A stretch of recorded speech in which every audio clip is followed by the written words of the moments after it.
not a good date at all, and we want Well, to stay away from it. Actually, if we're gonna do the 2 meetings on the same night, on the 16th, then I would rather we had the other meeting be the 9th. Is that a possibility for everybody? The 9th of September? The 9th of September? School will have already been, and it goes in the 2nd. The 9th is the fine. If it's the 11th, somebody's gotta bring me cupcakes. Well, Yeah, no, birthday. the 11th is this Friday, so we Yeah. wouldn't do that, but the 9th is a Wednesday. That's fine. That would be cool to him. Well, that would be the preference if they're able to accommodate us, but if not, I think the fallback would be town hall. Yeah, that's what I would go with. I'm holding them. So, We or, want to check to make sure the court is in session. Is that on Here. there? Yeah, I think they'll or any of, That would be on the town website? well, even if court was in session, as long as this room's not occupied, right, because we'd be in this room. I don't think they made a decision yet for referrals from Wednesday. So I can try for the Coldenham Firehouse. If they say that's not available, then maybe I can check with Brian, and this would be our fallback, would be this building on the 9th. Is that agreeable with everybody? Because then that would confirm our 4 meetings. That's from 6 to 8. And that would be from 6 to 8. I would really like to prioritize Coldenham though. I think Sure. that I think Coldenham is paying a lot of attention right now because of the IDA study. So I think it would be really good to make sure that we can get into Coldenham if possible. I mean, we'll go to them I'm not sure first, if but, Joe would have an alternative date that he would recommend. I mean, well, Max, I think I know it's up to you wanted that week Max's before, schedule as right? well, so. So, the 9th works, the 10th works. Well, the 10th, yeah, we're on the 3rd and the 17th, so. And then, I don't think you should get too much later than that because it's not enough time between the 9th and the 16th. The idea would be to, we're obviously gonna have to have some of these gallery stations set up beforehand, in terms of, what are the topic areas we want. But the idea also is to come out of the first meeting and maybe have identified something else that we want to add. So if we have it too far back to the 16th, then we're not giving ourselves enough lead time to maybe add a station to the gallery, the open house type thing. So I would say those 2 dates are probably the best, the 9th and the 10th. Is that what we said? Yeah, the 9th and the 10th. Does that work for everybody? It's a Wednesday and a Thursday. And then hopefully we can get to Coldenham. And then I don't know if there's any other venue beside Town Hall that's closer to that area, but if not, then, we're not too far here. I don't think there'd be any other venue in Coldenham other than the firehouse. Yeah, the Spruce Lounge. I'm sure he'd want us to rent it. I can't imagine he'd want to have a I crowd don't in know. there. We could ask. Yes. Is the catering hall open? Because most of them aren't. They are. That's what I was going to. I don't think. He said that, he told me the other day that he had a party booked, but because you can have under 50 people. I got a room like 50 people now. So, but it's just hard, a lot of people are canceling out because of COVID, so. There's a suggestion, how about out in the open over at Colden Rooms, in that parking lot? Then you're weather dependent. When's that time? Probably, sorry.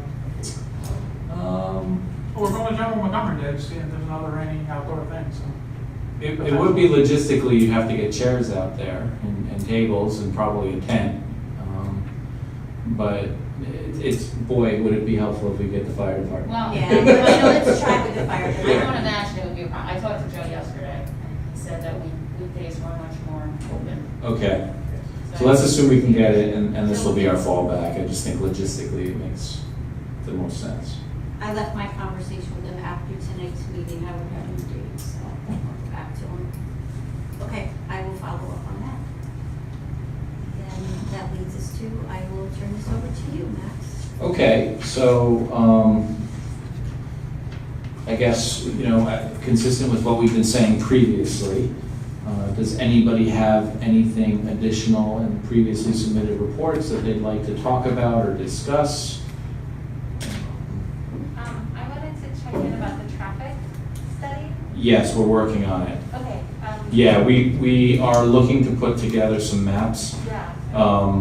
It's not in our original work program, but I thought it was a good idea Okay. to identify level of service through at least the two DEISs. We reached out to Fred to see if there was anything else within the last 5 years, and I've sent over 3 more traffic reports, and Bonnie may have 3 more on top of that. okay. So there's There's a lot of documentation. Mhm. I think one of the things that I was talking about in the CAC meeting last night, actually, with Mary Ellen and some other people, is the trucks. I don't know if there's any way to tell if some of the highway traffic that we're seeing on our local streets is because of people avoiding like weigh stations or inspection points on 84. And it feels like that's what's happening a lot of times. I know it happens. I've talked to people who have done it, like, yeah, it definitely happens. Yeah. And I just don't know if there's any way to include that, and that might be a good tool for the town board to make if they wanted to check in with like the state police or something and see about setting up an alternative checkpoint or something like that, to kind of curb that traffic, or some of the villages might want that information too. Where's the waypoint? Where's the way station on 84? The rest The area. rest area. They set up in the rest area westbound between the Maybrook exit and Oakland exit. So people Okay. will So everybody have jumps to off use here and then they go through 17K to 211.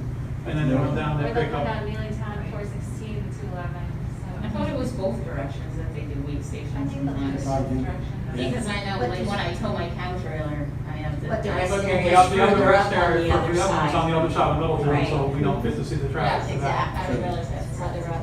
Okay, it's beyond Route 1786, Yeah. whatever it is. Yes, Yeah, okay. it's actually between 1786 and 17M, going further. Okay. All right. So it's really the issue is westbound. Westbound. Okay. It's a quick jump off at Maybrook exit, like I said, either way, go to 207, 208 to 17. So if you bypass it, you're probably going down 17M. On the other side, yeah, you're going to 17. Well, actually, the problem there, 17M does not have a westbound entrance when it gets to 17 again. So it's a really long Yeah. You'd have to go up through Goshen and flip up. flip up, yeah.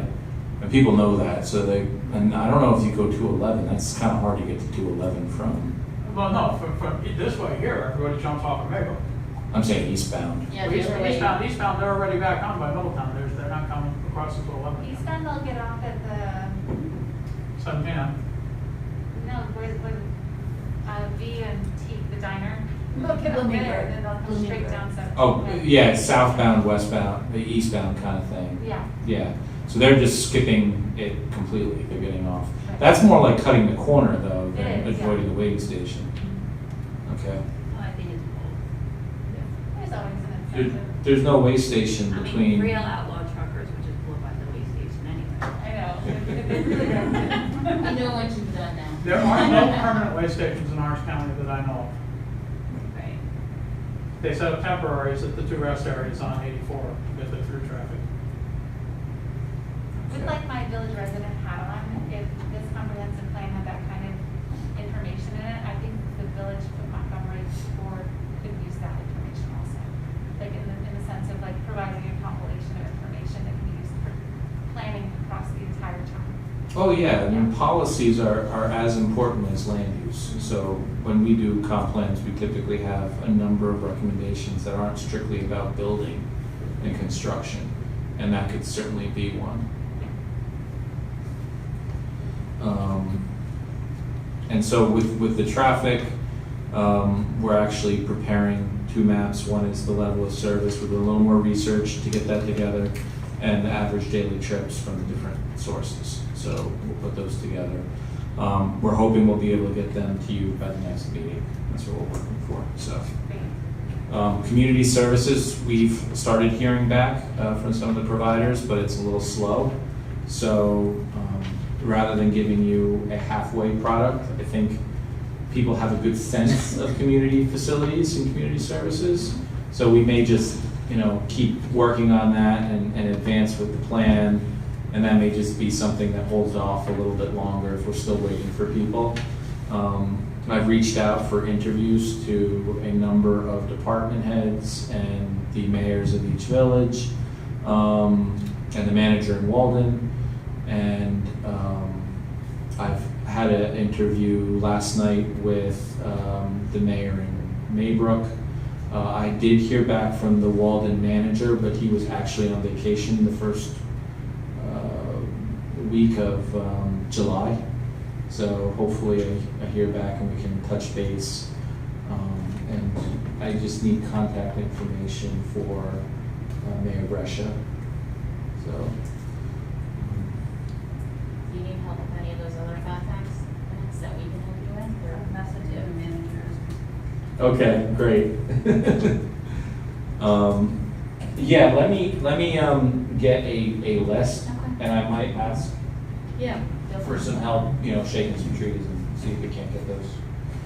Because it's a tough time right now between COVID and just summer, right? So they help. I'll text you Steve Russians or. Great. I also wanted to double check because I don't remember if I was supposed to get you information for people, like from the Walco River Alliance and the Tin Brook group also. I just wanted to follow up on that, see if I dropped the ball. No. So Check. the important one was the CAC, and I think we did have that really early meeting with Patricia, and I actually sent some follow-up questions, namely about some of the sourcing for the NRI maps. We want to make sure that we're being as complete as possible. That map there, we'll go over that in a second, but is relying on some of the NRI information because we're sort of piecing together our own source information to verify. But if I could, I think I sent you too an email on that. So if you could follow up with that, that'd be great. Okay. Thank you. You're welcome. So the survey is the next agenda item. You guys were really good at providing me questions. You made my life a lot easier. And I thought, well, we did make some changes to the way certain questions were phrased, tried to make them a little more general understanding for a broader audience. We may have changed sort of the way it was structured and whether it was a Likert scale question, which is a question that's phrased, do you agree, disagree, strongly disagree, or are you neutral? And then you make a statement and then they answer. That's one way. There's rating scales. We went over a lot of the different types of questions. So that being said, the first several questions are really categorization questions we came up with. The first one establishes how they're related to the town of Montgomery. So we talk about whether they're a resident of the villages or the unincorporated town, whether they do business or work in the town, shop in the town, recreate in the town, or maybe they're just a landowner, so they may just have an interest sort of from an investment standpoint. Whether they're employed, full-time, part-time, retired, or a student. Could we make that question just say, what is your employment status, rather than listing everything out twice? Or combined. Also, it says check one, a lot of students, part-time workers as well as students and Oh, that's true. retired people who Okay, have part-time jobs also. right. Check all that apply. Or you could combine 2 and 4 if you say all that apply. Yeah. We'd have one question instead of 2 and 4. Yeah, rather than limit it to just one. 2 and 4. Because I don't know about you guys, but 31 questions on a survey is a lot to get people to answer. I agree. So we can do that.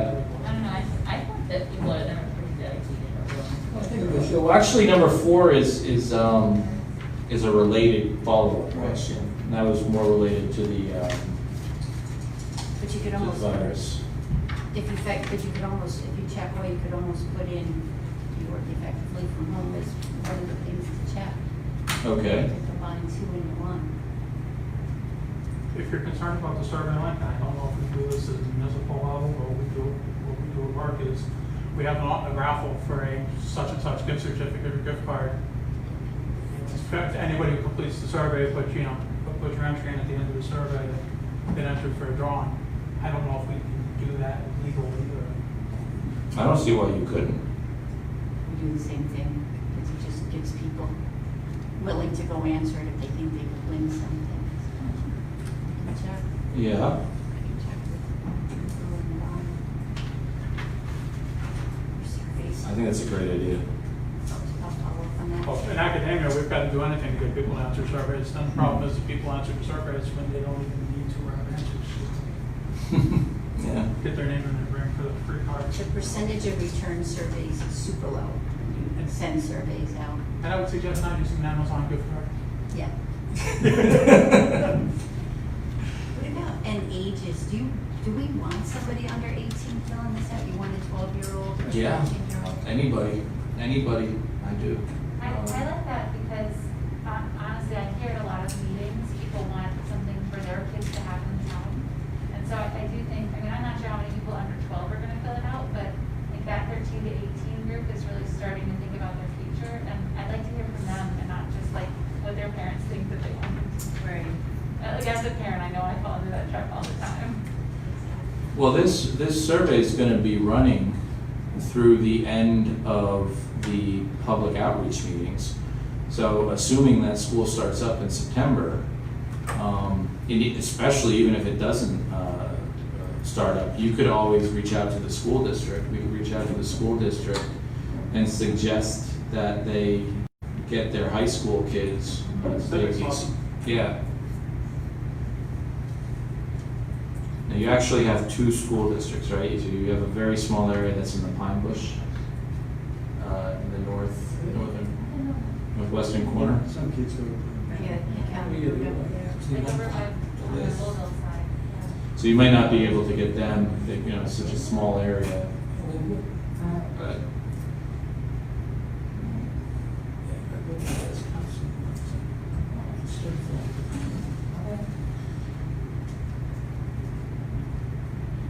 alright, and then, so 3, where do you work? I didn't want to get too crazy here, and I didn't want to do, open-ended answers, by the way, are the best way you can kill a survey. Because if somebody answers them, they tend to answer very comprehensively, and then they get disinterested later in the survey. And the majority of people won't answer, so.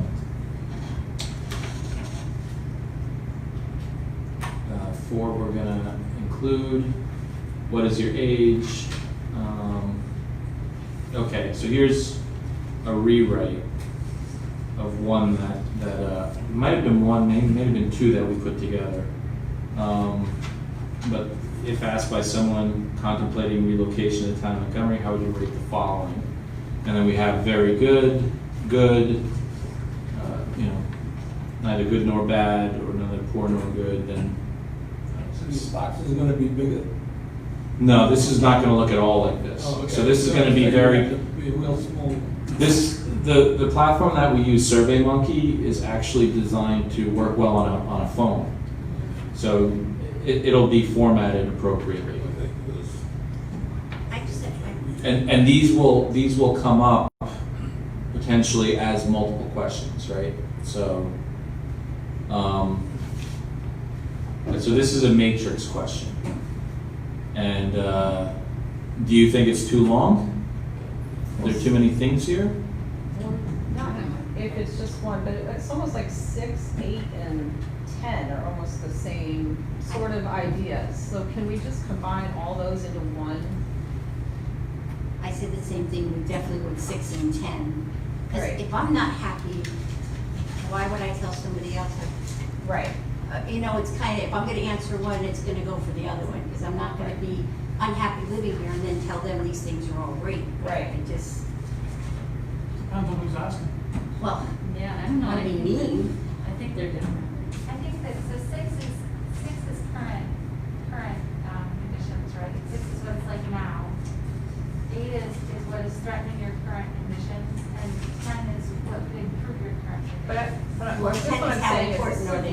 long survey for It is a people to very go long through, survey. so if we can ask them that question once and have those things listed, I think you're gonna get a better. Isn't like 6 more for people who are thinking of coming in here, and 10 are for people who are already here? Right, but if I'm already here and I'm not happy, how am I gonna answer the one for the people coming here? It's kind of, What you're looking. I mean, the purpose of the question is to get their feeling of all those things, right? Whether they're From important or not multiple important. perspectives. It's there to get a sentiment of how they feel about the quality of these items. So you can ask the question any way you want to ask it. It's just, these are the items, we just need to come up with a more concise list of items, I think. Well, are there any items on number 6 that you don't think are important?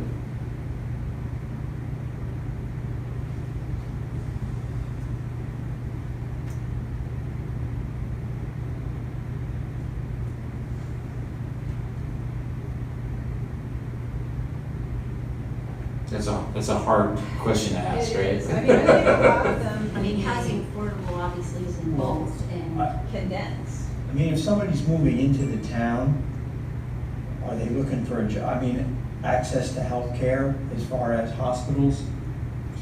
Well, you might say, it's great, but, if you have a health emergency, the nearest hospital is, half an hour away, it's 15 minutes away, whatever it is. You want access to medical care. Yeah, to healthcare, So if you or medical care. For emergency care. emergency care. Urgent care, Mhm. kind of thing. But I think in going with Jane, you want that for yourself too. So if you're gonna tell somebody else how good that is, it would also fall under, I want it for my family too, right? Right. Well, so 8 is really about threats, right? So it's how do you feel these things may be in the future? Are you concerned about these things increasing? Not so much about what you like or don't like today. 10, I can see where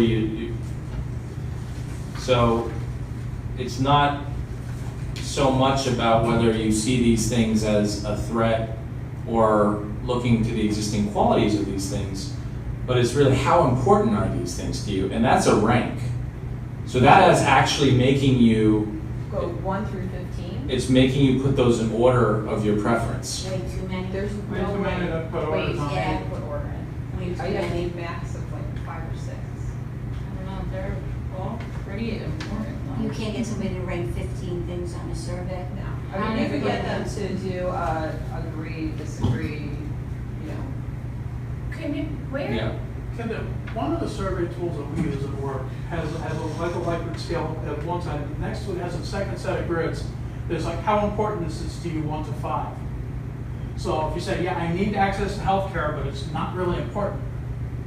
And then what they do is they plot it on a quadrant. And they pick, like urgency, the importance versus the, The why, yeah. and then you just pick the quadrant there, and that's the highest importance and the highest response.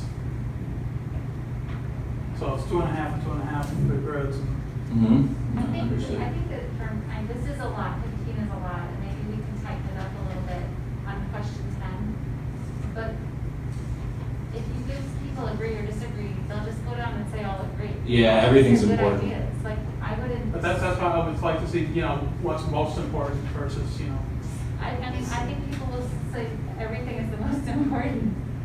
And they might say some are less. I think we'll get a higher quality policy answer for future planning. We can probably whittle this, right? But yeah, I I think that think maybe. so. if how about we we'll get pick down the to top 10. 5 out of all these? I mean, yeah, that would. What are So, your top so 5? agriculture, I think, is important. Housing affordable is important. Where are you, which question are you on? Number 10. 10. Oh. Number I'm saying 10. pick the top 5 out of a whole bunch and then let them.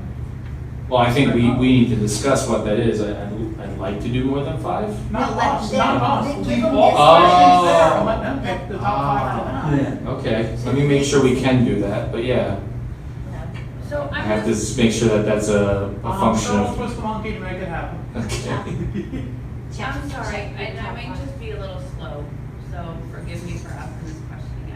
But this is the Survey Monkey, the survey that is gonna be posted online for people to go and access. So we're not gonna be in front of somebody saying, answer all this quickly. I No. have to then say, okay, I'm gonna sit down and I'm gonna go on and I'm gonna answer these questions. Mhm. Have a business card, a postcard, or something with the URL. Right, and then that's what's Yes. gonna direct them there. Mhm. So I'm choosing to go to it on my own time, to Mhm. sit down because I care about answering these questions. And typically you tell people how long it's gonna take them. And typically you'll say it should take you 15 to 20 minutes to do the So survey. maybe there's a way, if we're gonna whittle down these options between 6, 8, and 10. I like that being able to say, pick your top 5. I agree, like, I love 10, and I see the difference between 6 and 10. Because 6, when somebody asks me about these things, and they talk about the quality of schools, and they talk about housing affordability, that's a different answer to me when somebody's asking me if the homes are affordable, because every home is affordable to you, Somewhat. or to me, it all depends. That's gonna be a much different answer than what I'm answering on number 10, is how important is the following policy to me? Housing affordability is number 1 for me. But I think if we do that where we rank these like through 1 through 5 would be easier than going through, because I would even get bored by going to 15.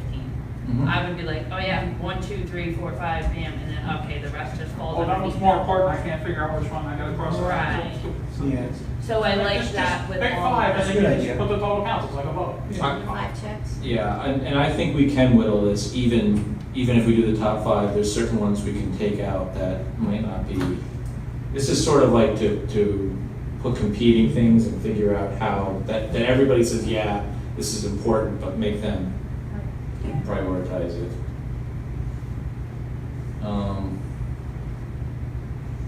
All right, so we were at 6, 8, and 10, right? So the idea is 6 and 8. Honestly, So- I think, sorry, not just because we're skipping 7, I think you can almost even do the same thing. Because on 7, we're saying on a scale of 1 to 10, with 0 being not important, 10 being important, rate all of these on that thing. I think it could be the same thing, rate these things on a scale of 1 to 10. Right. I mean, sorry, rate, pick your top 5. Right. That's where I was like, what are you Pick it. talking about? Yeah. Sorry, pick your top 5. It's been a day. But then to say, instead of rating each one on a scale of 1 to 10, just pick your top 5. Plus, it's more consistent. I don't have to figure out each one how you want me to Yes, answer. right. You want me to Okay. answer this one this way, or you want me to Right. answer this one this way, and It's just take each question for what it is and rate each one. So I could do that for 6 too. Yeah, yeah, yeah. yeah. Okay. I think Pick all your of top them really. 5. Yeah, all of them, you could do 1 through 10. Well, 6 will tell you what the 5 best are, right? But Okay, what- so yeah. let me ask the question again. So what's the difference between asking, if someone's asking to relocate versus what you're considering important? Can I throw out a real life example? Yeah. To us, we accept the fact it's a 20-minute drive in an ambulance down to St. Luke's Carmel Hospital, Right. or a 20-minute drive over to Middletown to the other hospital. To somebody who lives 3 blocks away from, let's just say, St. Luke's in Manhattan, But that's a very subjective. that is a difference that they see. That 20-minute ambulance ride is dangerous compared to a 2-minute taxi ride. But that's not But it's something that we accept, but something they might not. that is gonna be answered in this question, I guess. How would you think? It's how would you rate the following? How do we rate it? Yeah, we rate like. But if I live here and I accept that, and you're asking me, I'm gonna tell you, it's good because that's what I accept and that's all I know. I don't know about the 2-minute cab ride, you know, so that if I'm answering that to you coming into the Do you area, it's understand what I what I'm asking, accept. Sam? I think you could, No, sorry. no problem.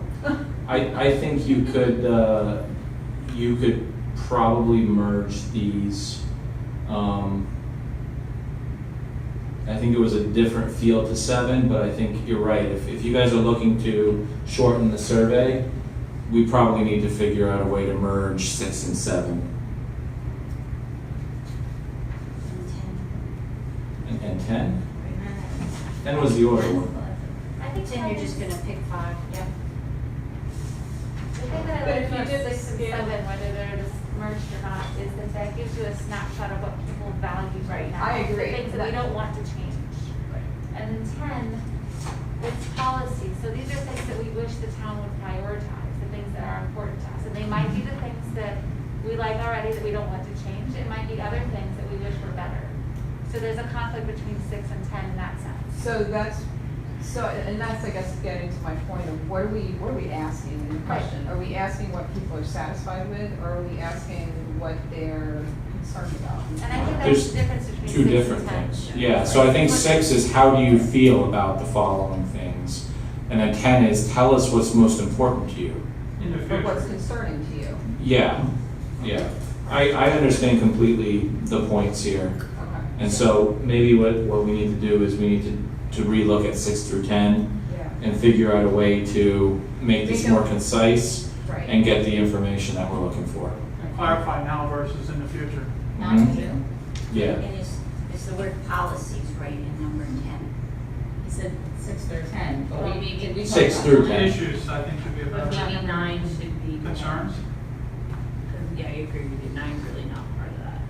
Yeah, I don't know that we talked about number 9. We just figured 6 through 10, and then we kind of, that's why I'm looking at 9 going. I mean, I think the first 3 of number 9 are covered, maybe the last 3.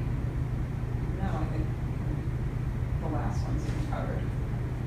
So I think you're getting a little more detailed here. So we might be able to take similar rating style questions away for these. So this says here, the town has an adequate supply and variety of quality housing.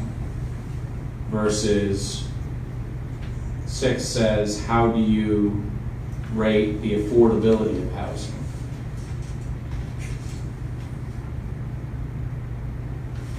And 8 identifies rising costs as a threat. So it does come up again and again. But it's 9, the series of questions in 9 are more specific to those particular statements. Which one of these is going to help us with our getting a spot together? This will be running while the public, this is like a parallel course, sort of. We can do an interim scoring, but the idea is we're gonna ask, SWOT is really open-ended, so people come to the SWOT and they tell you what's on their mind without any guidance. This is sort of presenting the information and asking them to score it. So the SWOT happens after this or before? Or After. For some people it will be after, for some people it will be before. So some people will find out about this survey at the SWAT meeting. Other people that are more informed may know about it in advance of the, because we're looking to get this up in August. The meetings are gonna be in September. And we're gonna run it till the end of September. And when was SWOT? SWAT will be on the 9th of September, hopefully. The 9th will be SWAT, the open house with the short form surveys and some exhibits will be at Montgomery Day. And then we'll have the open house gallery style on the 16th. Is that what we said, 16th? Yes, 16th. I'm almost thinking like a good way to do this would be almost to list the same issues in 2 different questions, right? So one would be, what things do you think are good about Montgomery? And they could go through the list and say, oh, these are or what are the 5 best? Or, you know, how are you gonna ask the question? And then list the same things almost and say, what do you see as a threat? And so then you're gonna get the separation between the groups of answers, I think. I mean, what those are not gonna be. I think it's good to, it's a threat. I agree. Like, I was even just reading, like, in number 9, I like those statements, but in a way it's kind of misleading, just even the first one about the town has adequate supply and variety of housing, when, just based on what we were talking about at last meeting, you drive around and you see 100 for sale signs. However, we know of those 100 for sale signs, they all have accepted offers. And we know from people that are trying to buy, they can't buy a house. So for a resident answer answering that question, they're gonna say, oh yeah, there is an adequate supply, because I see Dickie Baxter's face everywhere.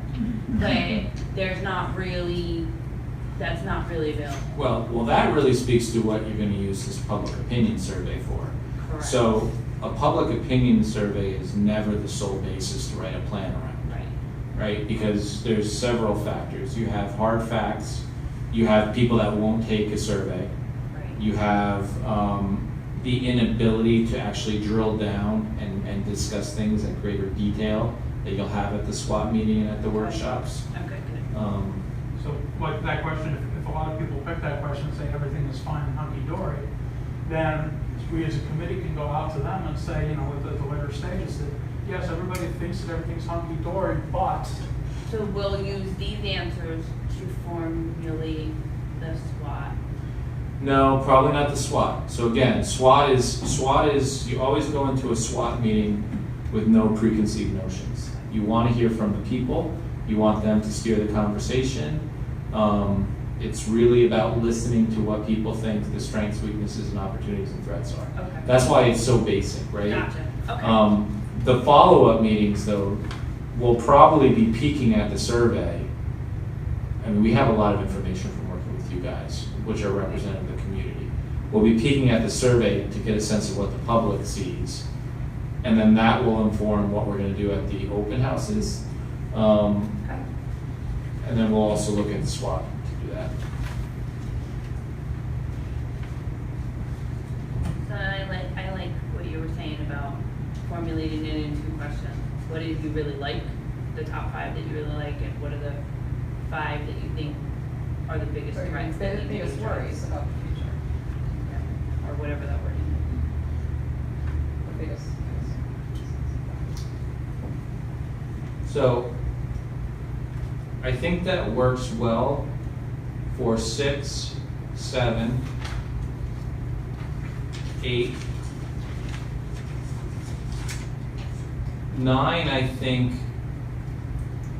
is there anything in there that you want to ask as a question? Because these aren't just on broad subjects, these are actual statements. And if they're very leading the witness. How many people actually? You think so? I tried not to have them. disagree versus strong enough to disagree strongly. So it's like if you disagree with the town has adequate supply of housing, this is, you know, 5 to check. They're all framed in a positive way. Like, I think if they were leading the witness, some would be framed negatively and some would be framed positively.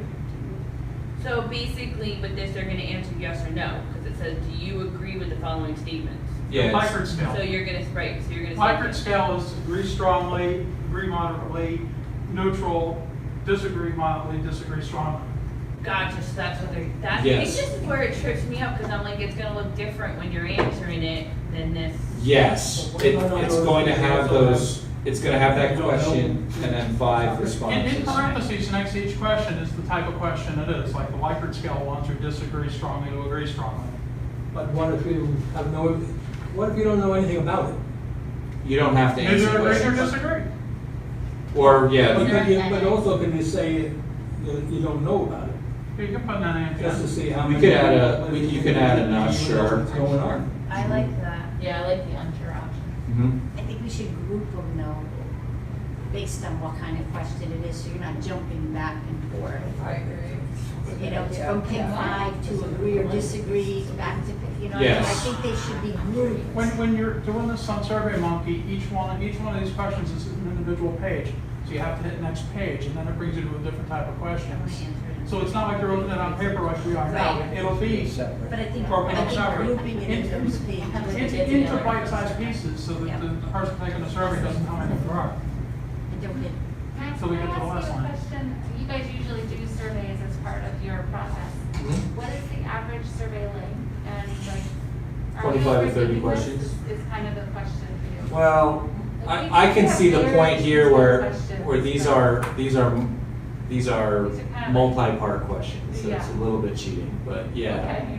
So yeah, I do agree that we could probably whittle this down. I think I like the idea of having 2 master questions, and I like the rank your top 5, or pick your top 5.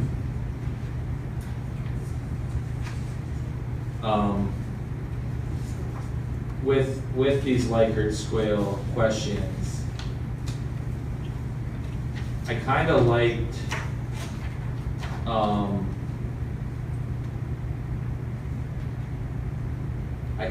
the one on the elderly being able to remain if they so choose.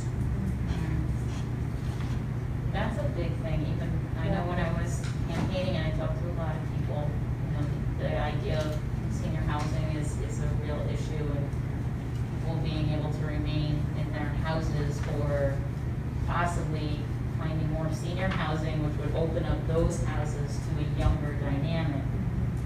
I just got that from a lot of people, I said that's an issue.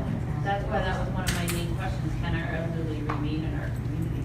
And our senior housing have 2-year waits, 3-year waits, and Yeah. even try to They get have into been these for years, seniors. too. Yeah. And it's tough, because like as a personal example, my grandfather was trying to get into senior housing in Montgomery, right there in the village. And it's not an assisted housing, it's an independent living. By the time that they called and said that they had an opening, he was beyond that. He needs more care than being able to, than an independent living housing. Yeah, there's a lot of That's big wrong. policy with aging population, but I think it's important at least to know Yeah. in a broad sense. I mean, we're not gonna solve the state's housing problem, but, Does the town allow any temporary small housing on properties? not that I know. That goes Well, on. yeah. Micro homes or. Necessity. But not permanent one, not permanent. Yes, permanent. It's for the town. It's in the law, yes. Right, so I'm asking the 12 temporary years ones. ago. So I know it is for permanent, like I can build an apartment above my garage. Correct. But what about those temporary, You're talking about those things Jerry Mishkon at that time? well, I was trying to, yeah, Yeah. but they're temporary, single unit. Yeah. They're micro homes. Yeah. Yeah, that can be placed on your property Are they for allowed? a length of time. Nothing like No, I that. don't think so. And also, there's cargo container homes where they come and drop it on a truck and drop it, and you can live in it for. Oh, yeah, I mean, the mini houses, the market's exploding. Yeah. Right. I mean, and there are those temporary ones which then can assist with senior parents or people, Yeah, they have a elderly name. or, adult, disabled So the children. that- auxiliary housing unit, it is a temporary apartment? No, permanent. It's permanent. So that's only permanent based in saying that, like, I'm gonna build this apartment in my garage and it's gonna permanently be there. Right. One So bedroom. possibility of something like a temporary, that might be something that we can look at. The only thing you have to make sure is that you have the right sanitary facilities. Water and sewer might be an issue. Well, you probably won't have, in most cases, water and sewer. right? No, but I mean, I'm sorry, I misspoke. Well, temporary. But if I Well, were and septic. to, Well, and yeah, I septic, mean, yeah. if I were to bring in, not that I would, Septic, but. really. Right. The septic is what you're real worried about, yeah. How would you cook that? I mean, if I had my house and I decided to put in a modular unit right next to the house, you have to worry about frost-free water lines. So you're gonna have to, dig in frost-free water lines because this is a year-round home.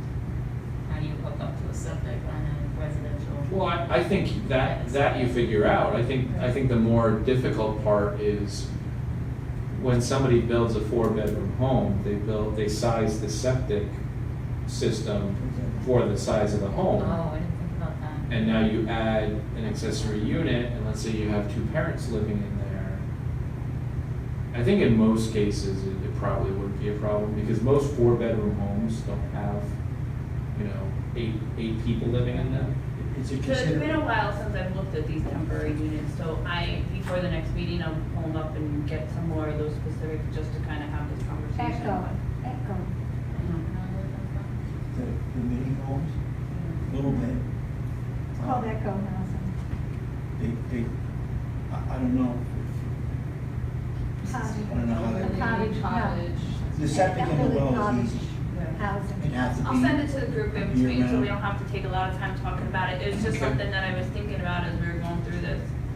The other one that I kind of like, Just one other thing on this topic, should we be putting in something for tiny homes for a zoning type situation? I mean, it's, like every point, water and septic are a problem, but should we be putting that in for a potential zoning? Tiny home community. tiny home community. Tiny home communities or even just tiny homes on existing lots. Those are the two things. We actually did them in Mamakating in both senses. So we had something that said you can, if you have a certain size lot, you're allowed to put a tiny home in, one. And in certain zoning districts. In another sense, we had the idea of a tiny home community, similar to a mobile home community, right? Step up, just smaller houses. Yeah, they're just different styles. It's more affordable housing, it's an option. Okay, well, that's.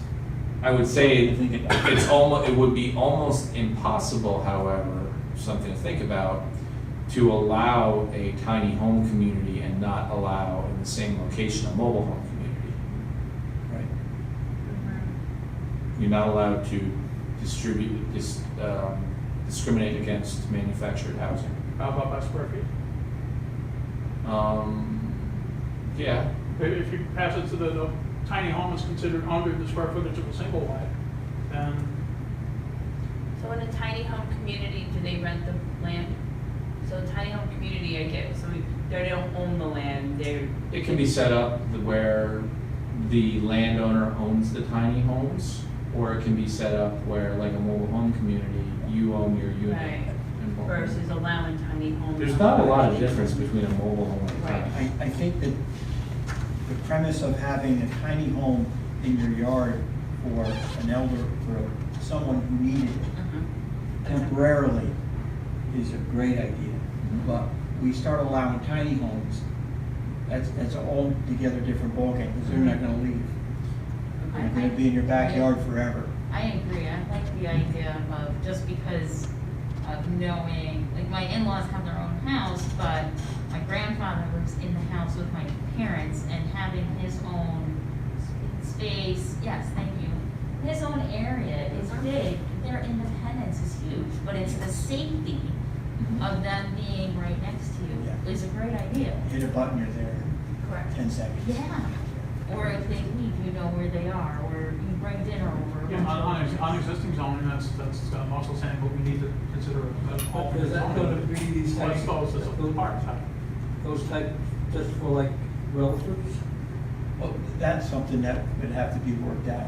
Well, that's the other thing, the enforcement of these That would be- temporary, the permanent one's permanent, but the temporary one, the town is put in a position of enforcing whatever their rules are, and sometimes that becomes quite an expensive proposition. There's different mechanisms you could use. Does You can mother-daughter have any legal bite? Not in New York State, there's no difference between a mother-daughter and a regular home in New York State. There's no distinction, No I should distinction. say, yeah. But could we make a distinction in local law? I don't think so. I know a lot of communities are trying, but as long as you have, typically the mother-daughter doesn't have its own dining provisions, and it's only shut off by a door, right? So you have a door between the two units. Okay. Is the distinction between a mother-daughter and a second accessory apartment.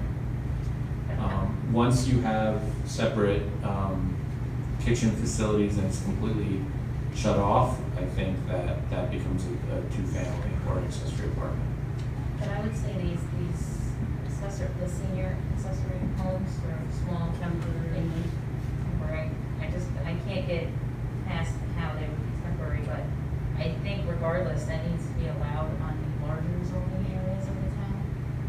Because if you're gonna have a smaller zone, like you have 2 acres, or you have like half an acre, I don't know the zoning per se, but, you know, if you have a smaller zoning area, you have a small lot to begin with, and now you're gonna put another accessory. These are really small. Right, that's what I'm worried about, they're gonna put, These are like 200 square foot footprints. It's like a travel, Yeah. like a camper. Bigger, a Yeah. little bit bigger than a camper, but same idea. Yeah. I mean, they're rolling in. I mean, we call them tiny homes, but most of them either have a chassis or they're delivered on a flatbed. It's like they're the size of my garage shed. like, a Really? shed. Yeah, like, so like I'm even sitting here thinking like my property is a little less than a quarter of an acre and I'm on a corner lot, but there is more than enough room in my yard to put one of these. Mhm. But you But can I'll have- send some stuff out. If you have enough, These if you have enough houses, an open space floor plan, for a off the two-car top garage, of you the definitely have bins, enough you gotta space climb up the for ladder, they're micro. really cramming in there good, to cover the footprint. But I think by their nature, they're more likely to be temporary. I mean, they could be permanent, but you could have things where we can start looking at, and this may be something for other uses, to have special permits have certain expirations, especially in residential districts. Just renew. Yeah, so you might have something that has an automatic renewal, unless a complaint is received, and then it expires after a certain time, and then they have to reapply. So, Sorry, I didn't take so much time. that's okay. That was good. The other one I liked was the last one, on 9. And I really want to get a sense, because in a lot of rural communities, you know, the traffic's low, people have no problems that there's no sidewalks, that kids ride their bikes on the streets. And then there's some communities where there's no way, you know, they're letting their kids ride the streets down to their friend's house. And I think rather than complete streets, which we talk about a lot in planning, is really becomes complex when you're dealing with rural and semi-rural communities. And I think that I'd like to get a gauge of how people feel about streets for non-motorized transportation in the town. So, As as a pre-avid bike rider, as in like I used to ride my road bike around quite often before I had my second child and on the farm. It's very difficult to be safe and ride your bike on a lot of roads around here. I mean, on Browns Road where I live, as long as you're careful of the turns, it's fine, but you have to cross over 52. yeah. If you're gonna go up to the rail trail where I used to go. You clip in your pedals and you cross 52 and, you know, if they're going 55 miles an hour, that's scary. And then go up to Plains or Lake Osiris up to the rail trail and around. You know, but I let my daughter rides her bike now. And it's, my daughter rides her bike and my husband runs next to her and I drive a Ranger behind. So, I mean, it's tough to ride a bike. When she gets older, a teenage, I think that was the question, teenage kid?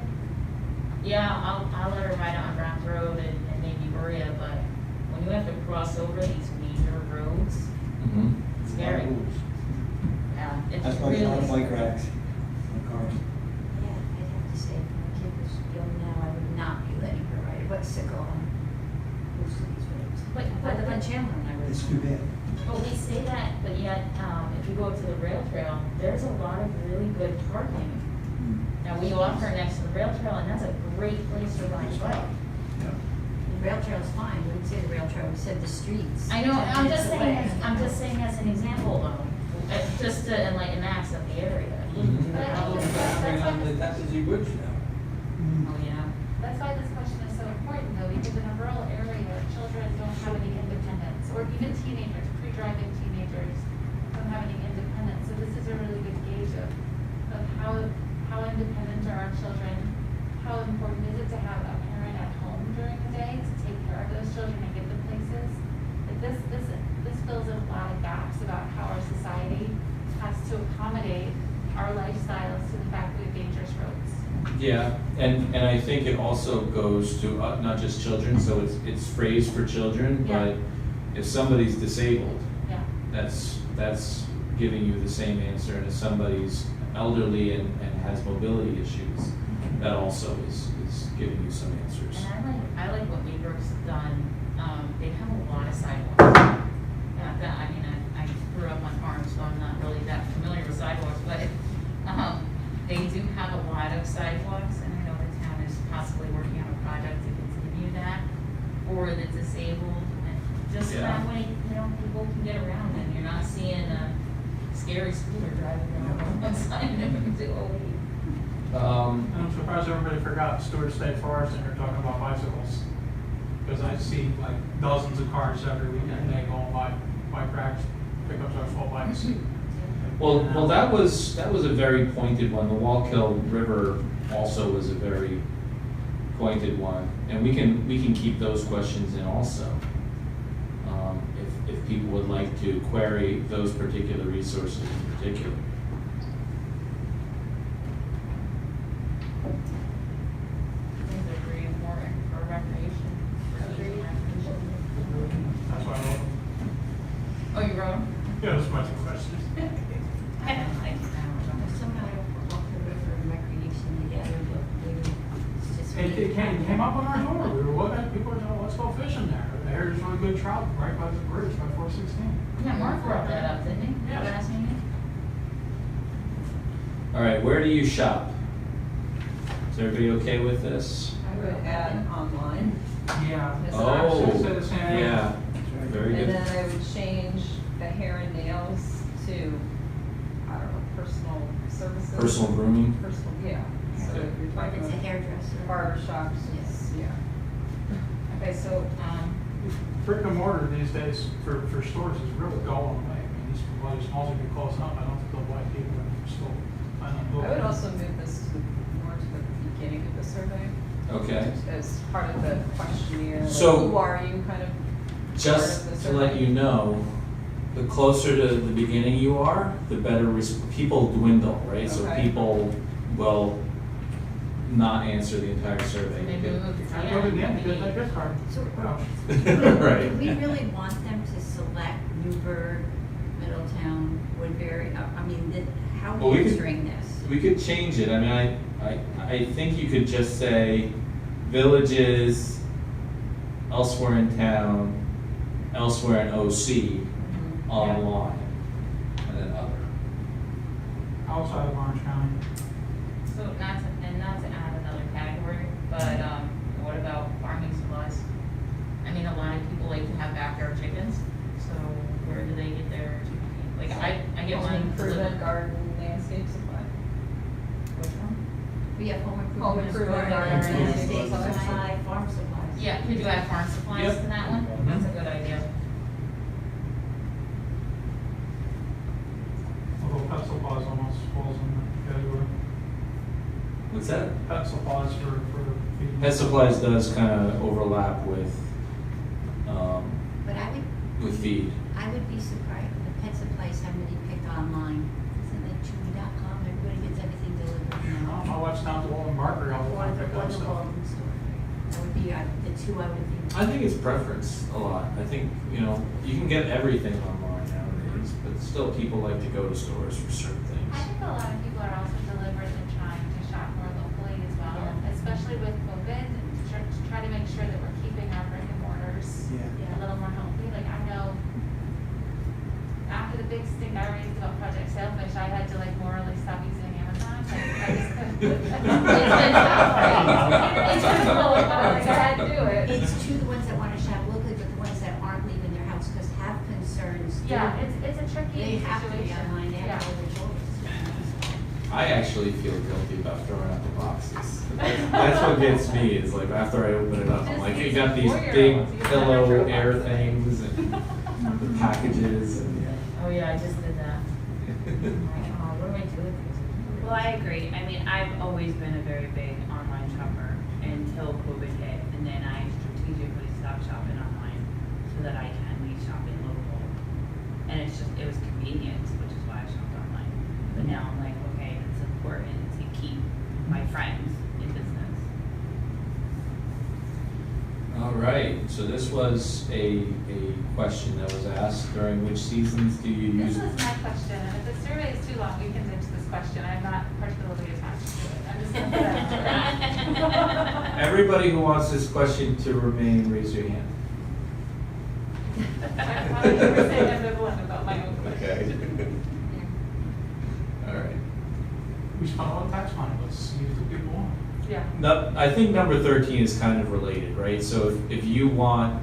Could we incorporate 12 into 13? I was thinking about and there are already a lot of things on here, but it doesn't capture hunting or snowmobiling, which Right. are both two things that are hard to get to. People are doing that stuff on private lands now, but those private lands are going away. They're Hunting not almost have to. available to people right now. Once we move that all through state forest. Yep, I was just gonna say that. a lot of hunting and storage. I could add hunting. But I think a lot of people. It's hard to add hunting though. I mean, Yeah, this is what you want added, and I know. that one's hard to add. Well, Same thing with snowmobiling. I don't know, there's definitely. Snowmobiling is, again, it's in Stewart State Forest. The snowmobile club maintains Stewart Yeah. State Forest during the winter. My point is, how do you add more snowmobiling? But it would A answer. snowmobile park, question. riding the rail trail on snowmobiles, letting them loose on the streets, there's several You ways. gotta be careful of the snowmobiles on the rail trail, because a lot of people cross country ski. Right. While it helps, it does help to ride a sled, to ride a snowmobile down, I do it. I drive my snowmobile Who owns across the the rail road. trail? Is it the county or the town? What is the town, we maintain it. I don't think Well, the village has motorized part, the vehicles town are. has part. No, and that's where, I think it's too dangerous. It's Yeah. People But get they're not killed allowed in across Stewart State country. Forest either, but they made that exception, the Forest Service made that exception for snowmobiles because the snowmobile club maintains the order and enforces the stupidity. Stewart in particular seems to be a good spot for it. You know, Yes. snowmobiling and the motorized ATV. No No? ATVs in there, I did for a boat. Oh, Because that okay. rips up the ground. And there was somebody. Is it because it's competes with the bicycles or the mountain bikes? It's state law, no ATVs anywhere. If you own an ATV, you are persona non grata in New York. It's almost like trying to set up an autocross or a racetrack. Okay. Yeah, you're So- not allowed an ad around that park, I don't think either. So historically, Max, the people that built the trails in Stewart were dirt bike riders. Right. Because my father-in-law was on them, and they built them and they maintained them for quite a while. Mhm. And then, I don't know if something happened, I have no idea what flipped, but all of a sudden now, the only motorized vehicle, besides, you're allowed to drive that during hunting season, they open the gates, but you are allowed to drive snowmobiles in there, but ATVs, dirt bikes, dune buggies, Okay. And that is something that a lot of people, for recreational purposes, at one point there was a bar down right outside of Maybrook that was selling parking spaces and letting people jump over the line to take their dirt bikes in there. And people were coming from Pennsylvania, New Jersey, and like hundreds of miles away to ride there. Mhm. And that, hopefully, got cut off by now, but it was showing the need, you know, in the entire state for a place like that.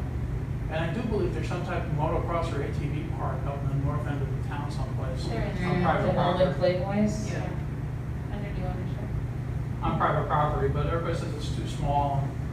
And, it won't draw people from outside the town. The hard part about this question, if you're gonna say that you need to add dirt bike or motocross, and my husband, if he's watching this, will probably cringe if I say this, but, because he is an avid dirt bike racer, is the liability.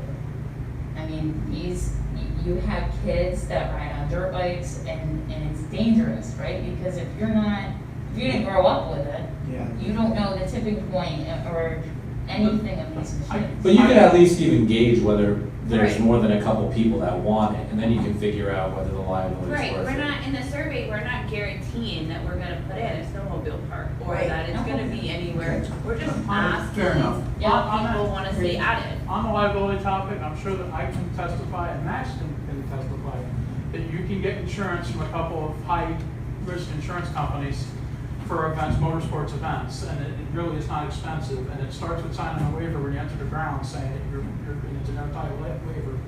It has been tried several times in court, and it's always come away clean. That's- So it is, I can even name the companies, if they give me a couple minutes, because believe me, I've written lots of checks to.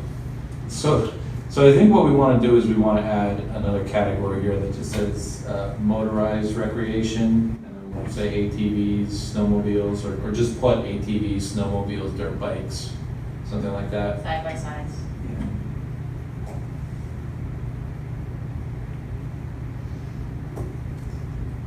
Do you have a swimming pool on here? Yes. Okay. Community swimming Oh, pools. there it is, okay, super, thanks. Which in many places is such a controversial idea. Really? Yeah. I know.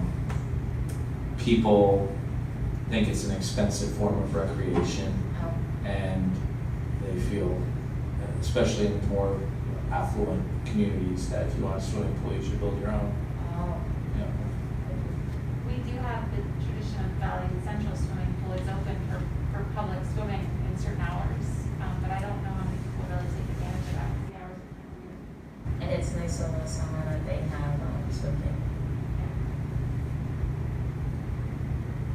Okay. I have a question about number 14. Mm-hmm. This was something that became a very complicated question, right? I love it. Isn't that the 2,550 acres or I 2,550? I have a question too. I don't even think we have a 500-acre farm in the town that this could happen on with one owner. And would our zoning even allow it? Well, we can change the numbers. We could definitely change the numbers. I would change it to 100 because that's much more like. 100? Yeah. And Okay. how Large is farm. the school, the taxes also scale down then? Everything's got a scale. Yeah, we would scale down. My question is on the second one, and with all due respect and love for our board members, I have never seen taxes go down in my life. And the second one says results in a decrease of $10 per year. Could that be framed instead of avoids a $10 increase in taxes? Remain stable. Or can that seems like that's the best piece. It's No flat increase, lines. right, no increase. How did We the could- numbers get, how did you derive those numbers? So I looked at for the, I do a lot of fiscal impact analysis. Okay. I've done the fiscal impact analysis for a number of the distribution centers on Uniontown Road, actually, over the years. Wow. And we kind of get a sense of when you do the numbers, when you run the numbers, where you are based on percentage and the average impact to a home, to an average priced home in a community. And I would say that's sort of how I guided up to the numbers. So then on the second one, then maybe it would be like taxes would remain stable between years 3 and 10. But $100, like that's not, taxes go up more than $100 in 10 years. But I don't think that's what you're trying to gauge. I think you're trying to gauge, would you rather see a distribution center or would you rather see houses?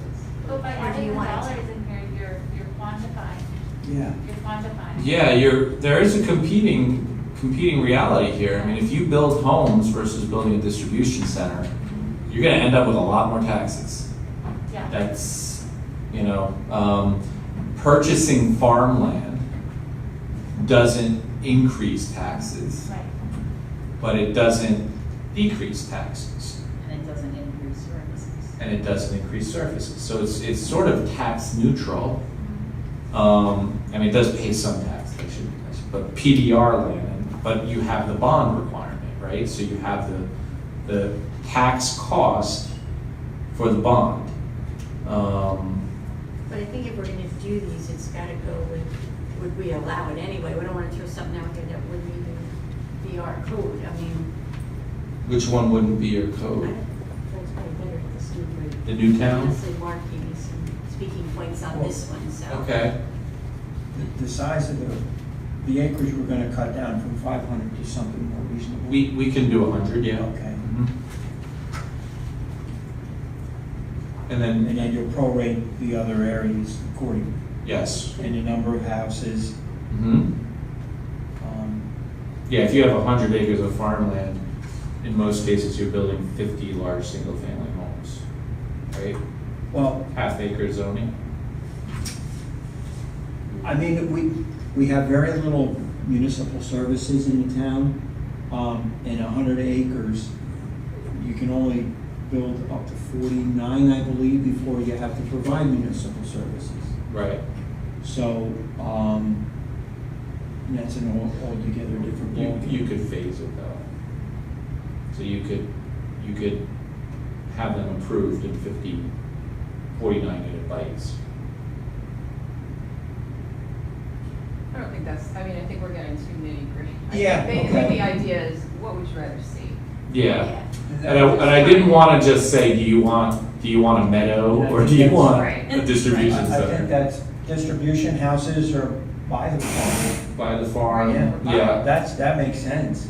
So nobody liked my Newtown style question, I assume. No, I like that. I like I that. like it too. I Yeah? No, I think It's we- also very real, I mean, there's a possibility, in the newspaper I read about Walden, for some townhomes, and then Montgomery on the village side, there's been this like residential housing slash right over on the corner of Chandler and 211, that's gone through a few iterations. We So I have think ruled, those are real possibilities. we have ruled that out here as a committee, saying it should be focused more towards the villages and not in the town proper because of resources. But this is a survey for the community, so we need to see what they think. Right, exactly. Because there's some areas here that I think that need to be rezoned, and maybe something like that would be more palatable than big boxes. Yeah, or just a big summary, yeah. Or a big subdivision with Yeah. 100 houses in it. Totally, Correct. I think so too. And that would allow something like this with 100 acre, with 49 single family homes Yeah. on it, that's not on the outskirts of the village, a village. Not a village. Now, we can make it The self- village is. self-sustaining. Yeah. Yeah, it's a I mean, I way know, of building parcel one. out in the town in a way that's sustainable, Yeah. because you're allowing a new place. And would this also be if they built at that density where they needed to provide their own water and sewer facilities? Yeah. Like a Mhm. district? Yeah, because if you're gonna have a new town, you're having apartments, you're having townhouses, then you're gonna need to have this And new we're asking infrastructure. people what they wanna see. Again, we're Yeah. not saying we're gonna build it, Yeah, we're it's saying, like, what do what you would like want to see? Throwing it out there. I don't know if you can do it on 100 acres. That's the No, only. that's- you'd That's have to more like combine 200, yeah. That's probably like, we could do like 150, I think. I think It's probably a nice size. You could probably find 200. there's definitely 150 acre lots. Right. Mhm. Or parcels that could be priced better. Yeah. Agreed. Well, Medline was like 150, right? Right. Yeah, Amazon was 180. Oh, no, 103. 103 was Medline? That's all. Yeah. Okay. Yeah, Amazon was big one. 190. So it would really give a good gauge of what people want. Four parcels though. Amazon combined. Yeah. five Combine a lot of parcels. parcels. Right, Yeah. and Medline was one, and then theirs was one, but Could could be- find other land next to it. I hesitate to ask this, but, does anybody know the size of the lot on 17K down right before the, motorcycle shops just outside Oldham, on the big empty stretch? That's- The county owns half and then the other, I don't know, owns the other half. Well, Anybody the know county something? part is like Cosmo. 112 acres. The guy from Cosmo owns the other guy. I didn't hear what did you say, Mary? I'm sorry. DeBrizzi. But the county Cosmo. has 139 acres and DeBrizzi has about 84. 139 and 84, thank you. That's on the south side, across from the brick house. Thanks. So, did Mark have any points on 15? Yeah. No? I have a question on 15.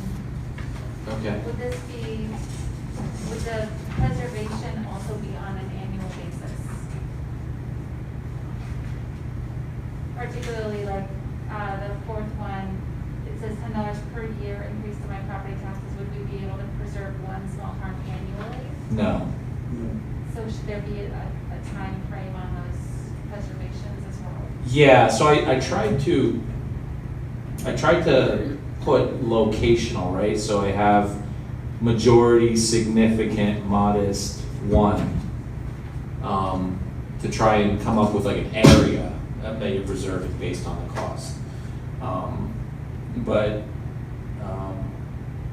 This is looking like it's a finance or bond deal to buy it, so you're gonna be paying for that until the. yeah, we could say, would you be willing to pay to finance? So you're willing to pay for a farm, for open spaces?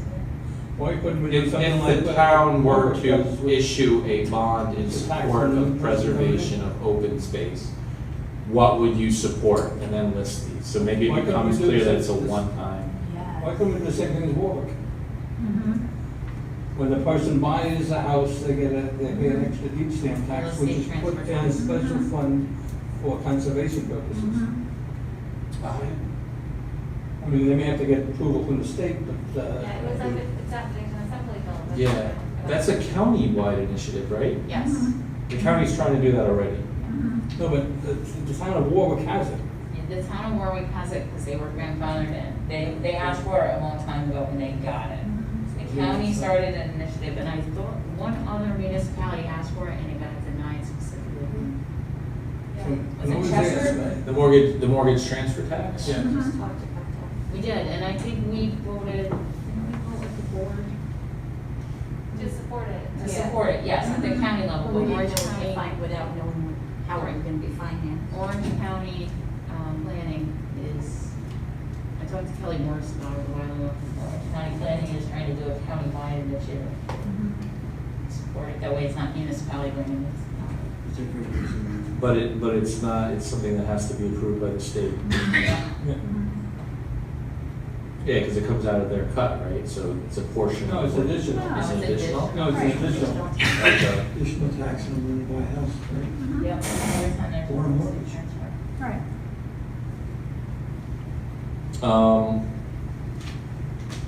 That I think is something that we can consider when we're looking at recommendations and what to recommend.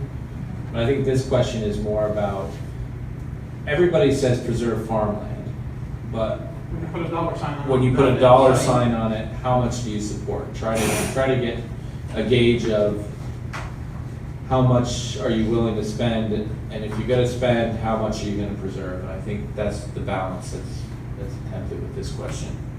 So I think I would just like to have a bound on this though, like, is it $200 per year increase over 5 years? Is it It's in 10 years. perpetuity? Yeah, can we Yeah. just add that in? Okay. On a 10-year bond or 10-year,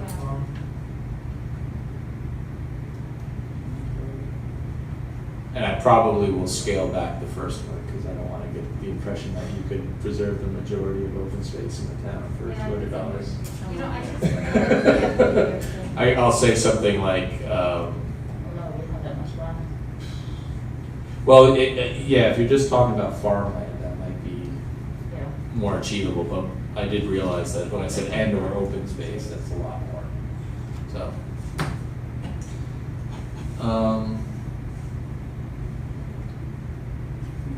16. That's a cool seat. So I have a comment on 16. Mm-hmm. I'd like to use a different word for affordable for sale housing, affordable rental housing for all ages, and affordable rental housing for senior citizens. Because there's a difference between workforce and affordable versus subsidized. And I would like to differentiate between that. And I think sometimes the problem is people see affordable housing and automatically think subsidized, Mhm. Section 8 housing. Okay. And I don't believe that that's what we're talking about here. So. Well, you might be. You might just be adding a couple. We might need to Mhm. categories. change that, maybe put one specifically subsidized Section 8 housing and then another one workforce. For sale housing is typically not subsidized. Correct. Rental And then housing rental. could be subsidized and or just income limited. So if, right, so maybe we can say income-based rental housing and Mhm. then rental housing. And differentiate between the two. So subsidized is such a difficult word to put in a survey. I know. But I like the income based, so if we said income based rental as one option, Mm-hmm. and then just rental as another option. Because I think what's gonna happen is people are gonna look at affordable rental housing, and they're gonna automatically assume it's income based housing and skip over, and say, nope, I'm not choosing that. We can say low priced. But We I'm could fine we could with say whatever value we- priced or low priced rentals. Yeah. And then say, For all ages. Moderate, we could say, Market rate, well, yeah, we have premium or mid-market, I think that's what people are building. Nobody's Right. building Right. right in the middle, right? Yeah, people are building, they want to make a lot of rent, or they've gotten subsidies from the state, so and subsidies from the state and credits from the state is not necessarily subsidized housing. Correct. Yeah, income based. right, so, So I just think we should have the two choices separate. okay. Can we also split the industrial development to be manufacturing? And, I don't know, I guess processing and distribution would be the same thing? I didn't do that. flag I on think it. I meant to do that. There's a little yellow flag on it, so you might have meant to. Yeah, I wonder, actually, I don't see distribution there. It's not on there at all. So, Yeah, and I'm not sure. I think we have to add it, yeah. And there's a new, But the term industrial development is such a catch-all, and I think a lot of people would like to have manufacturing opportunities. That's probably the Skilled comment, labor, yeah. right, skilled labor manufacturing. So I can add warehouse distribution,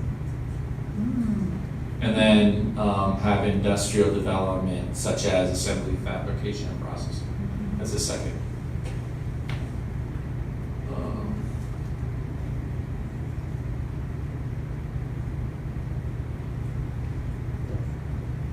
Everything else okay? Anybody else think something's missing here? Or probably something else that doesn't need to be here?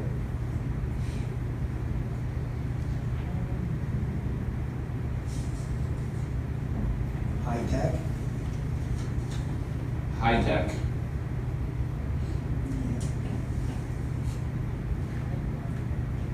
Data centers and Okay. data.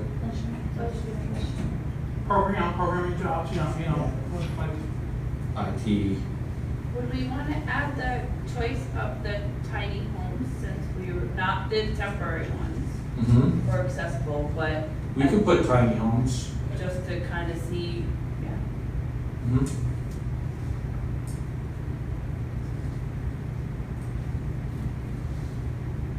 is this gonna be another question we should use of the top five? Well, this is check all that apply. You're gonna get like sort of percentage reports on this, so like, all right, this is my attempt at. See, you just lost half the people when you read halfway through that question. I like the pictures. Yeah, the pictures are important. When I first looked at it, I was like, I don't know, but then I saw the Who's pictures. gonna I was pick like, one versus the other? When I was in Yeah, can you the just one? training session with the state, they used basically the same type of pictures, and then they showed us, you don't wanna do this, you wanna I don't encourage think this. There are people that will pick the conventional subdivision. But we're not gonna go back to that, are we? I mean, as a town? No, I think the question is, do you allow conventional subdivision at all? You've always had it as an avenue, Right. but why have it if the majority of people don't want to see conventional subdivision in the community? Why would you allow it? You're saying do away with it. Yeah. Well, I mean, I think as a planning board, you push or encourage people to do. Encourage to cluster. To cluster. The So- state law allows you to require it or allow it. You can write it either way. So there are communities in the state that the planning board can say you can only do Cluster. a conventional cluster I subdivision. don't think we require a cluster. They have to show, we want to see it before we would. There are some communities that not only require cluster subdivision, but actually go through that Randall or Rent process of doing a site visit first before any application is made, identify areas that have to be preserved, have a concept plan, walk the site. So, you know, you can be flexible or you can be specific, but I just thought it would be good to understand, because there are some communities where people like, To see the conventional. they like to have 4 acres, and they like for their neighbors to have 4 acres, and it's a status thing, and they feel it's the quality of the community, and so, that's why I left it this way.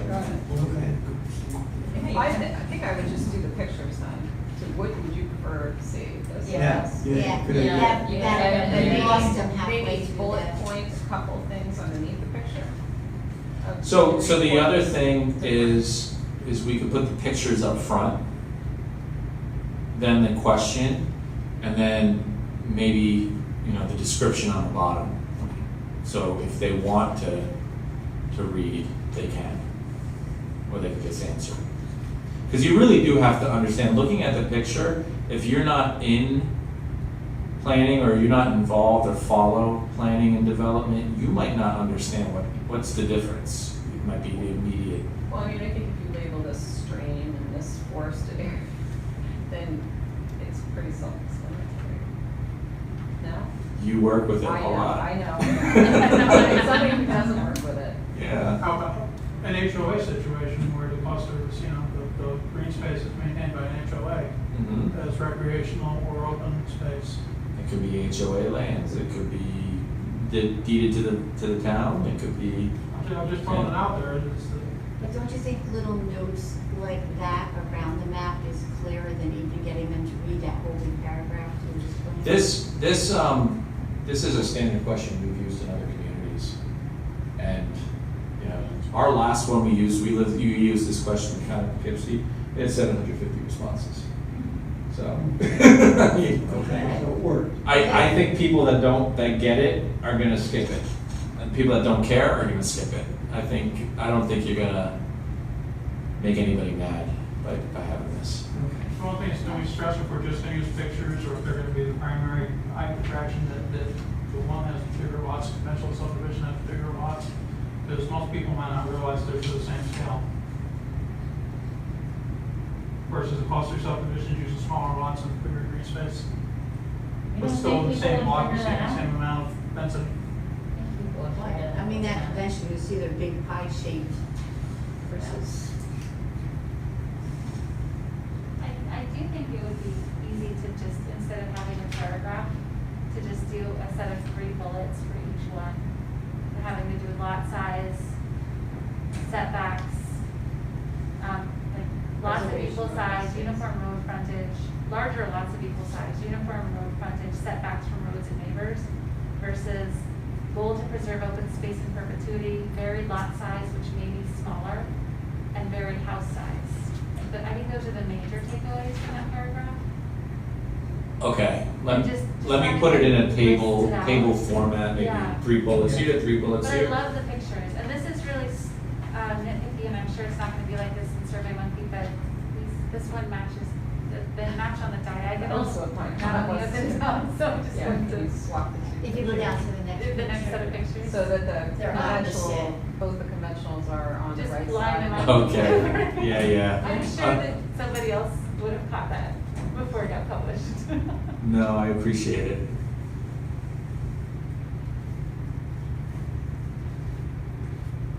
But I'm a pretty detailed reader, and I got lost in this paragraph, so I think Okay. having it in a table will make it a lot more clear. All right, Likert scale.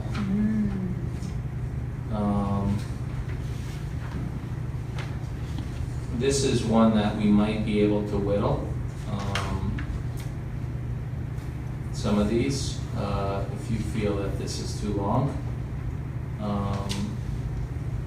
Just the first one, the Hamlet or Hamlet, Mhm. just knowing the history, I learned that at one point there was a grocery store there, the grocery store failed. And I know that there was a pool store there, I think the pool store closed. And there was a gas station there, the gas station closed, and then. Restaurant there. There was a Restaurant there, like, there's just a lot of things that just don't survive. So if you're gonna. Is it because the zoning is strangling them, or because if there was something else there to make it into a community, like the question says? Yeah, but Cultivated. I'm not sure that the grocery store that failed was because of the zoning. I think people's interest just changed. Because the grocery store was there, and then it changed down, but didn't it come down here, and it was at the Scott's Corners, and then it went ShopRite, like, people's interest change over time, and I don't know if creating a place in Coldenham is something that. So you wouldn't do Might a grocery store, in Coldenham, but what you might do is you might do some restaurants, you might do, a dry cleaner, you might do an ice cream shop, you might do a convenience store, and there's a gas station. The gas station convenience store that failed once, this is a new one. But you don't have any density in that area yet. But the thing is, if you go 3/4 of a mile down the road, the town of Newburgh is already starting to freak out. There's a Dunkin' Donuts, there's the Valero, the Subway in it. Well- Well, Johnny's, everything's down Or in the other direction, or closer to Scott's Corner and 84, right? I'm saying, is it a place or not? But we should ask the people who live there what they want to see. That's what this fine, and is that's- That would be intended, good, yeah. and I think that's why it's important to have it at the firehouse to hear what people there want. I think also that we're focused on like what kind of businesses will anchor the community, but I think there's also planning decisions that can be made that would anchor the community as well, such as like lobbying the state to reduce the speed limit on 17K as you pass through Holdingham, so Yeah, that people would be good. have to slow down and notice the businesses that might be growing up along the Mhm. highway. Especially at the light. Yeah, exactly. Right around that light Like area. there's All the definitely time. some things that Yeah. we would have to. We do have to get the maps. Arthur. So, let's do speed zone here, speed round. We're on 7 of 10.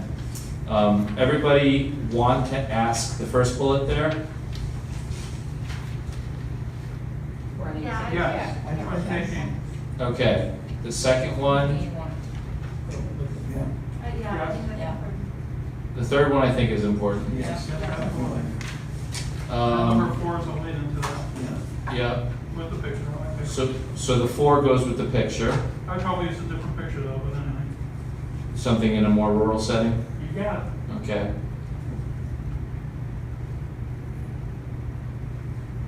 Um, 5, casual dining, national chain restaurants, that's an interesting question. It is. That's for the people that want to talk about, right? Oh, no, I'm thinking more about Working Tuesdays, because we don't have enough of those in that type of place. It actually says casual Hey, dining. I They got a pad for it after when it's Holiday Inn, which. Oh, don't do that. I had it yesterday. I still gotta try that. You know, that pad's been empty for a while. Yeah. There is a Chick-fil-A that they put in Ramsey, New Jersey. And when you drive by it, there's no joke, about 50 to 60 cars on the drive-through. Yep. Wow. It's crazy. Sonic They have to is shut like down the Sonic. driveway or else it starts piling up onto the state highway. If you really want it, Canterbury, the I damn know. car won't. I'm sorry, we are on time though. That's what I'm saying, like a sit-down place for people getting off the road, like an hour sit-down deal. Major department or big boxes after next one. Yep. And we can put some, I think the original question had some names attached. I always like to keep those off. Because then Walmart, when you guys deny them to come in, they're gonna say, look, you guys talking about this. I don't see that business expanding anymore, I see them closing stores. Density's there and online shopping. Yeah, I think you might still see, the Walmart, Target type And businesses. with that big evil company that starts with an A now, building a distribution center out of New Windsor with local delivery trucks.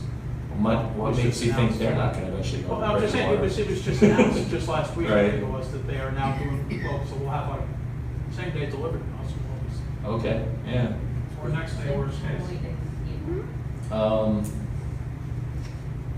Higher density should remain focused areas around the 3 villages where the water, sewer, and sidewalk infrastructure are available. Yep, we talked about that. Local small businesses and big category killer. So that kind of is what you could keep that one. Although this one, you could probably change the big box department store question and just leave that one. I will agree with that. Okay? Because it's, what are we starting to say, the same thing? Get rid of the big box and leave the last one. I think that was one of my questions too, so I have no objection.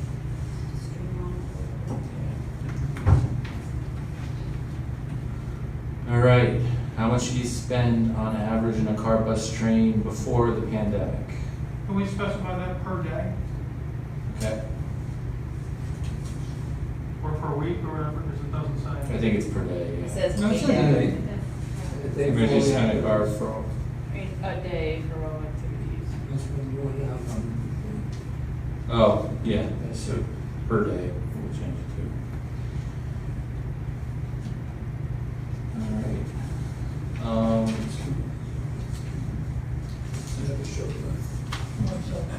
21, Brown. This is your question. About the town seal. Oh, I was looking at the wrong page. Can we include the seal? Can you include the picture of the seal in there? Yeah, we could put the seal in. But I don't think most people know it. Could you change the part where it says, do you feel that the seal appropriately represents our town? Do we want to know if that represents what residents value about the town, or? No. Because I think right now, I mean, it pretty accurately represents the town, right? But I'm not sure it represents. Why don't we just ask, do you feel that this seal is appropriate for our town? Okay. Okay. Should you have a picture of it, since a lot of people probably don't know what the seal is? Yes. Yeah. Yes, that's what we said, Put in put a there. picture in there. 22, do you believe that the town needs to expand existing water or sewer?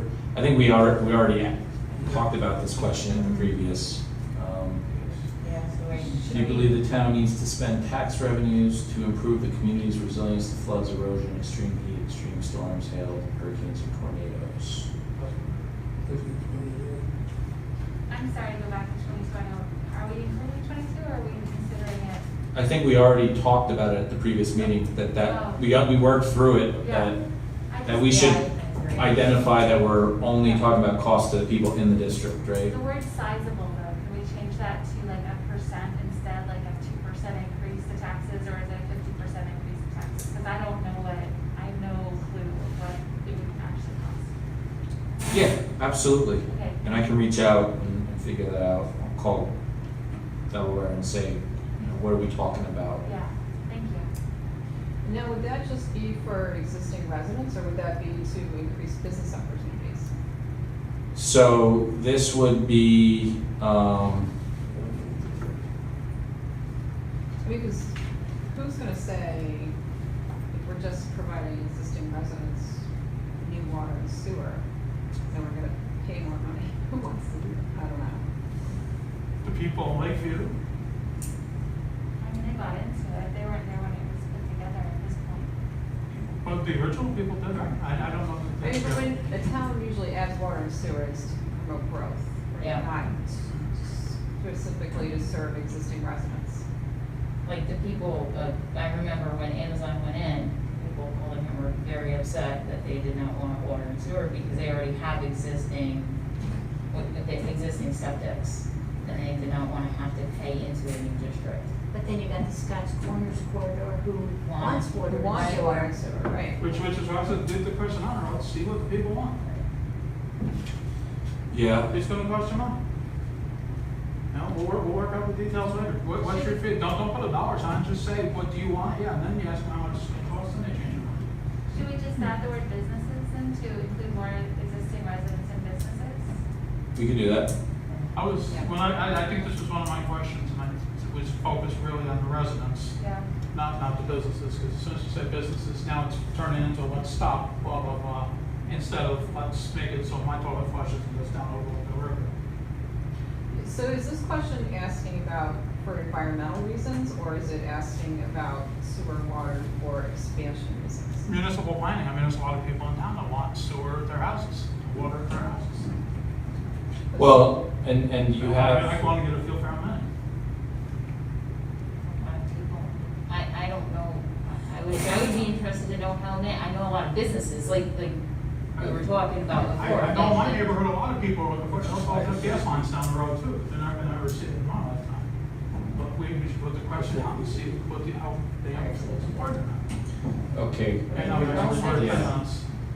All right, When I successfully burned my house down, I realized the advantages of having this Is 23 okay with everybody? Yes. Yeah. I guess the only thing I would add to that is what would you do with that money? Like, are you building things, are you buying, flood preservation areas, or? New York City. Well, it's different. So floods, right, you could do flood, This is why the farm raises. stormwater improvements for Right. floods. But I'm saying, do we need to tell them what those improvements might be? For example, you know, give them some examples of what.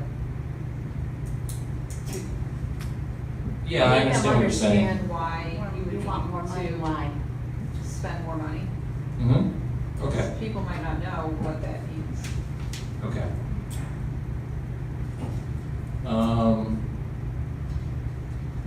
24,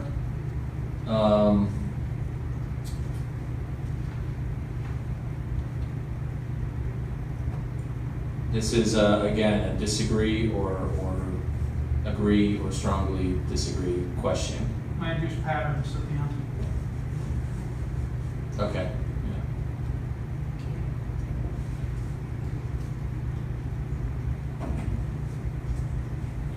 So we could just lump that in with another one of those questions earlier in the survey. That's a pretty long one, the long one. That's a long-winded question. Do we need, I mean, can we just take the first part of that question? Or do you think that it needs all that other? I think if you say cleaner, greener, climate-smart community, I think they're gonna ask how. It's kind of like the Okay. last one you just said, right? Fine. Okay.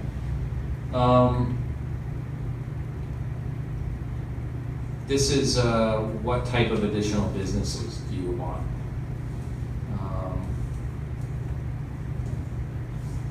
25. So we're saying that these types of businesses are not currently permitted in the town?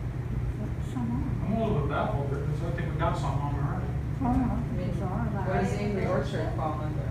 It's gotta be one of those. Well, City Wineries in the village.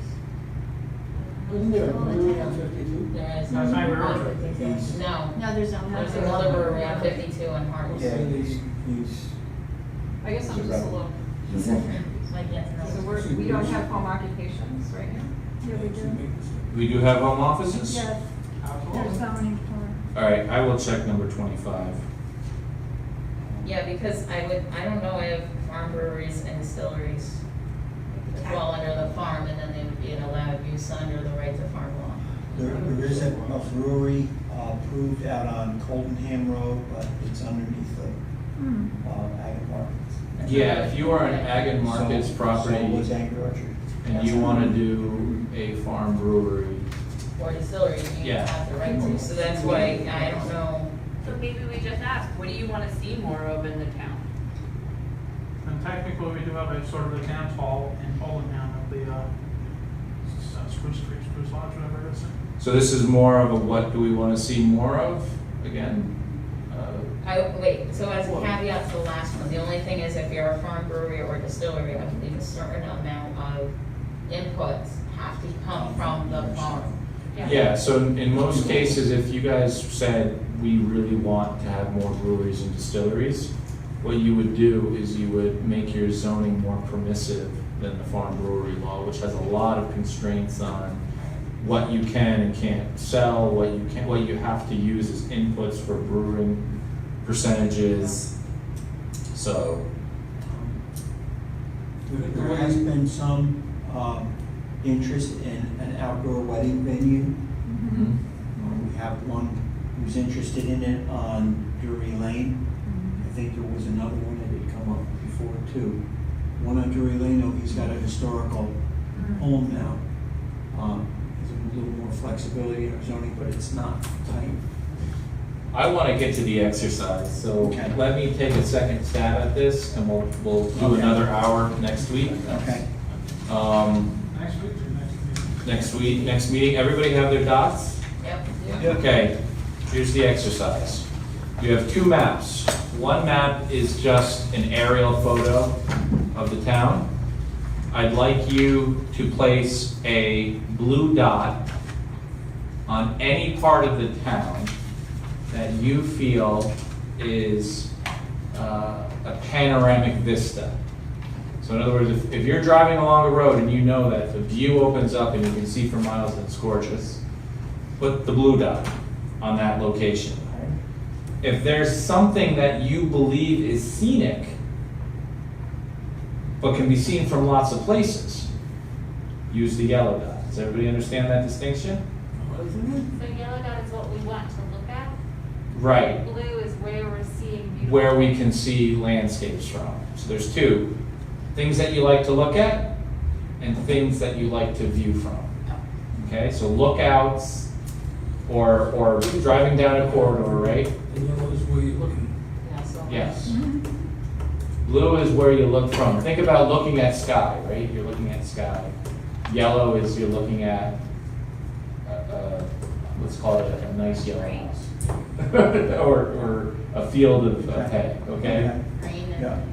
Green, areas that you feel deserve preservation through purchase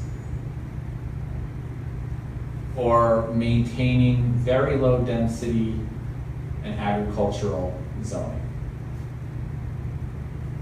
Okay, so either outright purchase, open space PDR, or just keeping it like AR 0.5. Red. Red are areas where you think the current zoning of the area is too intensive or doesn't match the underlying character of the area. And so, by the way, I forgot to say, green and red are the second map. So you're going to see a second map there. That is the same aerial, but it's got two layers of information. One is it has the zoning districts coded by color. Purple is industrial and heavy commercial. Red is areas that allow retail and office, but no industrial and heavy commercial. And yellow is residential. Is that, that's coded on that, right? That's coded, yeah. Also on that map, we've outlined the water district boundary in blue and the sewer district boundary in brown, which seemed like a good choice at the time, but it kind of is hard to read. And then lastly is I went through and we're still working on protected lands. We've used the NRI protected lands map to identify lands that are protected from development. We've X'd them out, but we're still working on cross-referencing them with the PDR lands, the easements, and other items. Did you get that information from the town? I got it from the NRI. Okay. We can talk about that when we.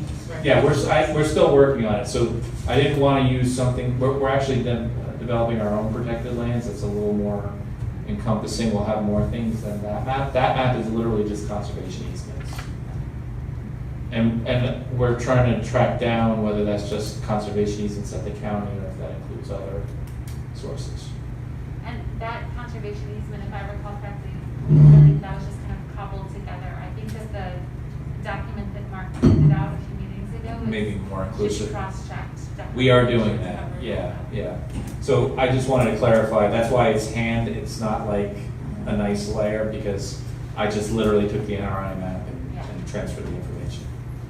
So that's really all I think we have for tonight. We can do the exercises we're leaving. Is there anything else? Was there public comment? Yes, public comment, we have, And I did have one item for the new business section. I don't know if you guys, I sent that email about the IDA thing, it passed last night. And I just wanted to check in and find out if Cindy and Mike should put any thought behind what the workflow would be between Delaware Engineering and Yes. how our two groups can work together to make sure that we're truly optimizing the data that's going to be collected. so Connor Eckert, after the first meeting they had with Delaware, reached out to me and asked me to look at they had it wasn't really a proposal, it was more of like a services agreement. And asked me to look at it and see where there was duplication of services with the comprehensive plan and how we could improve that proposal to provide more value to this process. So I gave him a bunch of comments, and he incorporated some changes in. But my two major suggestions were that since we're already doing a lot of build out and hard site analysis, where is development possible, where it isn't, and because we're already doing some build out analysis, I suggested that that they use our data to the extent possible. And I also strongly suggested that they expand their market analysis, which I think is a lot of great information that the town's gonna get out of this. So what types of industry, non-residential uses are going to see a strong market going forward in the town? And specifically to analyze how the time we're going through now might impact that. And then also, I wanted them to time their deliveries so that we can get a lot of the good data on market earlier than later, so that we can consider it in our process. Okay. So that this isn't something that's following the comp plan, but something that's feeding the comp plan committee information along the way. And so he said, with regard to the last one, he wants me to meet with Delaware Engineering and go over schedules and make sure that their deliverables are lining up so that that process is helping this process and providing information in this process. Okay, and I'm also not sure if you guys know that they added the Orange County Airport to that study as well. So they just, I think it was just like an add-on. They mentioned it in the meeting last night, I just watched it online, but just as a heads up, just so you know that that's also been added. Yeah, from 416 and 211 we're not. Yeah, between 416 and, between 211 and Neelytown, I think, and around the airport was my first. Okay. So with that, I think we have 5 minutes for public input. Oh, I was gonna s- It's 7:30 now, yeah. If you're on the public input, I was gonna suggest Mary Ellen's thing, if we need to discuss that, postpone to the next, put it on the agenda. Unless, that's Mary Ellen. Well, if you're gonna discuss this at your next meeting, then you could discuss what I sent about view shed There's at the just too next much there for me to meeting. read. There was a lot of information there that we Yeah. attached. Yeah, So can we table, put it on the agenda for next meeting?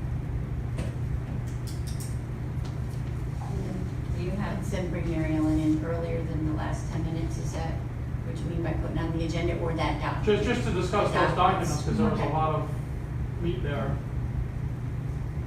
we could do that. We'll put last half hour. Whatever. Okay. Does that make sense for everybody? Because then you're gonna work from these maps. Yeah, so this to the is, next meeting. I Mhm. mean, it's just, that's part of it. that's right. And scenic, we might even do that also in the workshop. So we may go to the public and say, what areas do you feel are scenic or require preservation of view sheds, things like that. So. Okay, so Was there other public comment? there's no other public. Is there out there. anybody here? Mary Ellen, like, did she have something else to add, or are you good? Well, no, Max asked me to work on this, but I didn't. But Megan, I'm just gonna ask you to just make a copy for Max of some comments I did on it. Have it ready? Yeah. Thank you, Mary Ellen. By the way, me and Ellen spoke today. I interviewed her on the historic INA. So,